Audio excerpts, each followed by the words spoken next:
Problem number 22 asks you to use the midpoint and distance formula.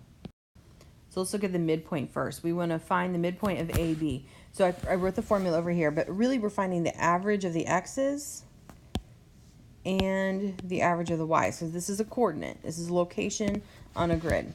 Okay, so I need to add my x's together. So it's going to be -3 plus 2 divided by 2. And then add my y's together. So 4 plus a -6 divided by 2. That gives me -1/2 and -2/2, which is simplified to -1. So my midpoint lies at -1/2, -1. Here's the distance formula. We want to find the length. So I'm going to use the distance formula of AB. So notice we're subtracting our x's and squaring it, and then adding it to the difference of our y's squared. So we have the distance equals, I'm going to subtract my x's. So I have 2 minus the -3 squared plus, now my y's, I have -6 minus 4 squared.